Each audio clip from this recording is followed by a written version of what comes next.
Hello मेरे प्यारे बच्चों, क्या हाल चाल। बढ़िया सा। उम्मीद है बच्चों आप सब लोग बहुत अच्छे होंगे। और बच्चों आशा करता हूं कि आप सब लोग की पढ़ाई भी बहुत लाजवाब चल रही होगी। उसी पढ़ाई को बच्चों और बेहतर करने के लिए हम आप लोग के लिए एक और इम्पोर्टेंट क्लास लेकर के आए हैं। बच्चों आज हम बात करने वाले हैं क्लास 12 हिंदी के एक ऐसे महत्वपूर्ण पाठ्यांश से जो बच्चों आपके पेपर यानी 24 फरवरी जो 2025 का पेपर होगा बच्चों, वहां से यही आपके पेपर बच्चों पाठ्यांश लिखने के लिए आएगा। और बिल्कुल 100% मैं बता रहा हूँ, ये वायरल एकदम है बच्चों, है। ये हर साल पूछा जाने वाला क्वेश्चन है बच्चों। तो इसलिए आपको मैं बता रहा हूँ कि भैया अभी हमें मिला है ये टॉपिक, तो इसलिए बच्चों आपको हम बताने चल रहा हूँ सबसे पहले। अभी तक किसी ने नहीं बताया होगा। और 100% बच्चों आपको ये आएगा। यहाँ से पूरे पूरे नंबर आपको बच्चों 10 अंक आपको पूरे बन जाएंगे, बिल्कुल आसानी से आपको लिखने से। ठीक है। तो यही उम्मीद करूंगा बच्चों आप सब लोग वीडियो पर बने रहना होगा, जाना नहीं है, बिल्कुल मिस नहीं करना है। और आपसे रिक्वेस्ट करूंगा प्लीज भाई वीडियो को लाइक शेयर और सब्सक्राइब जरूर कीजिए। चलिए बच्चों स्टार्ट करेंगे क्लास की। तो बच्चों ये एक ऐसे हम पाठ्यांश लेकर के आए हैं जो आपके पेपर में यानी हर साल यहाँ से क्वेश्चन बच्चों बनते हैं। तो आप बिल्कुल बहुत अच्छे तरीके से क्या करेंगे, देखिए भैया लिखेंगे। देखिए ये एक कहा जाता है बच्चों श्रद्धा मनु नामक पाठ से लिया गया है। श्रद्धा मनु नामक पाठ से लिया गया है, जिसके रचयिता बच्चों जयशंकर प्रसाद जी हैं। देखिए कह रहा है कि नील परिधान बीच सुकुमार खुल रहा मृदुल अंध खुला अंगे, खिला हो ज्यों बिजली सा फूल का फूल, मेघ बन बीच गुलाबी रंगे। ओह वह मुह मुहा मुखा पश्चिम के व्योम बीच जब घिरते हो घन श्याम अरु रवि मंडल, उनको भेद दिखाई देता हो छवि धामा। ये है बच्चों। तो ये बहुत इंपॉर्टेंट है बच्चों, हर साल ये क्वेश्चन पूछा गया है। अब की बार भी यही क्वेश्चन पूछेगा आपके पेपर में बच्चों। आप लोग बड़े आसानी से लिखेंगे। मैं आपको ये भी बताने वाला हूं बच्चों कि आप अपनी कॉपी में इसका आंसर कैसे लिखेंगे, ये भी आपको बताएंगे। देखिए इसमें कितने प्रश्न, 5 प्रश्न बच्चों पूछा जाता है। पाठ का नाम और लेखक का नाम आपसे पूछा जाता है। यहाँ संदर्भ नहीं बच्चों लिखा जाता है, ऐसे आप लिखेंगे। उसके बाद उपयुक्त कविता में किसके रूप सौंदर्य का वर्णन भी किया गया है, ये दूसरा प्रश्न आपसे पूछा गया है। बिजली के फूल से क्या तात्पर्य है, बिजली के फूल से क्या तात्पर्य है, तीसरा प्रश्न पूछा गया।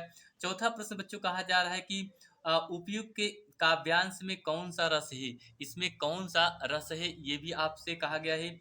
चौथे पांचवें में पूछा गया है रेखांकित अंश की व्याख्या करना है। क्लियर बच्चों। देखिए भैया, तो इसका हमें क्या करना है बच्चों, अर्थ लिखना है रेखांकित। मेघ बन बीच गुलाब रंग, बस इतने का ही हमें क्या लिखना है, संदर्भ लिखना होता है बच्चों। ठीक, अर्थ लिखना रहता है। आगे देखिए भैया हम इसका उत्तर कैसे कॉपी में लिखेंगे, ये आपको हम बताने वाले हैं। देखिए भैया, सबसे पहले आप अपनी कॉपी में क्या करेंगे, दोनों तरफ लाइन खींचेंगे बिल्कुल ब्लैक पेन से, ठीक, पटरी की सहायता से। उसके बाद बीच में आप यहाँ डालेंगे प्रश्नोत्तर नंबर डालेंगे। क्या डालेंगे बच्चों, प्रश्नोत्तर नंबर। प्रश्नोत्तर नंबर क्या डालेंगे बच्चों, 4 डालेंगे। उसके बाद आपसे इसमें पहला प्रश्न यही पूछा था कि इस पाठ के शीर्षक और कवि का नाम लिखिए। तो यहाँ बच्चों आपको नंबर 1 लिखना होगा ब्लैक पेन से, पाठ का शीर्षक, पाठ का शीर्षक लिखना होगा। तो पाठ का शीर्षक बच्चों आपको हमने बताया था यह किस पाठ से लिया गया है। यह बच्चों अगर देखा जाए तो श्रद्धा मनु नामक पाठ से लिया गया है। तो यहाँ पर लिखेंगे बच्चों श्रद्धा मनु। क्या लिखेंगे बच्चों, श्रद्धा, श्रद्धा मनु। ठीक, श्रद्धा मनु। श्रद्धा मनु नामक पाठ से क्या किया गया बच्चों, लिया गया है। अगर इसके कवि की बात करें बच्चों, इसके कवि जो हैं जयशंकर प्रसाद जी हैं। कौन है भैया, इसके कवि कौन हैं, जय शंकर, जय शंकर प्रसाद जी, जयशंकर प्रसाद, ये इनके क्या थे बच्चों, कवि थे। ठीक, बस इतना ही आपको लिखना है। यहाँ से आपको पूरे 2 नंबर क्लियर हो जाएंगे बच्चों। क्लियर। अब उसके बाद दूसरा क्वेश्चन, दूसरा क्वेश्चन में बच्चों आपसे ये पूछा गया था कि उपयुक्त कविता में किसके रूप सौंदर्य का वर्णन किया गया है। ठीक है, तो क्या लिखेंगे, प्रस्तुत कविता में श्रद्धा के रूप सौंदर्य का वर्णन किया गया है। कविता में श्रद्धा के रूप और सौंदर्य का क्या किया गया है, वर्णन किया गया है। फिर उसके बाद तीसरा आपसे क्वेश्चन पूछा था बच्चों, तीसरा क्वेश्चन था बिजली के फूल से क्या तात्पर्य होता है। बिजली के फूल से क्या तात्पर्य होता है, तो इसका उत्तर लिखेंगे बिजली के फूल का तात्पर्य, बिजली के फूल का तात्पर्य श्रद्धा का आकर्षक, श्रद्धा का आकर्षक गौरी गौर वर्ण से युक्त सुंदर शरीर है। गौर युक्त से सुंदर क्या है, शरीर है, ये इसका अर्थ होता है। चौथा अगर प्रश्न की बात करें, उपयुक्त काव्यांश का में कौन सा अलंकार होता है उपयुक्त काव्यांश में कौन सा अलंकार है। प्रस्तुत काव्यांश में उत्प्रेक्षा, रूपक एवं विरोधाभास अलंकार है। इस काव्यांश में बच्चों कहा जाए कि उत्प्रेक्षा, रूपक एवं विरोधा भास, तीनों, ये तीनों अलंकार इसमें क्या है, समाहित हैं। फिर उसके बाद हम आगे बच्चों लिखेंगे रेखांकित अंश की व्याख्या करना है, ये हेडिंग बनाएंगे। तो रेखांकित अंश में आपसे पूछा था मेघ बन बीच गुलाबी रंग, मेघ बन बीच गुलाबी रंग, तो इसका अर्थ क्या होता है बच्चों, लिखेंगे हेडिंग बनाएंगे रेखांकित अंश की व्याख्या। अब यहाँ से लिखना हम शुरुआत करेंगे बच्चों। श्रद्धा अपने श्रद्धा अपने शरीर पर पीले रंग, लिखेंगे बच्चों श्रद्धा, श्रद्धा अपने शरीर पर, अपने शरीर पर, शरीर पर पीले रंग, पीले रंग, पीले रंग का मेघ, का मेघ, सॉरी मेष, मेष चर्म धारण किए हुए है, चर्म धारण किए हुए है, किए हुए है, किए हुए है। आगे लिखेंगे उसकी वेशभूषा में, उसकी वेशभूषा, वेशभूषा, वेशभूषा में से, में से कहीं कहीं, कहीं कहीं उसके कोमल और,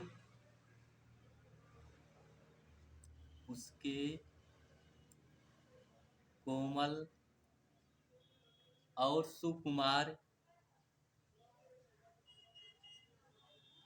सुकुमार, उसके कोमल और सुकुमार, सुकुमार अंग देख रहे हैं, सुकुमार अंग देख रहे हैं, देख रहे हैं। उन्हें देखकर ऐसा प्रतीत हो रहा, उन्हें देखकर ऐसा, उन्हें देखकर ऐसा प्रतीत, प्रतीत हो रहा था, हो रहा था, हो रहा था मानो नीले बादलों के, मानो नीले बादलों, बादलों के वन, बादलों के वन में गुलाबी रंग का, वन में गुलाबी रंग का, रंग का सुंदर बिजली, रंग का सुंदर, सुंदर बिजली, सुंदर बिजली का फूल का फूल खिला हो, खिला हो। ये यही आपको संदर्भ बच्चों क्या करना है, लिखना है इसका, सॉरी, व्याख्या में। ठीक है भैया।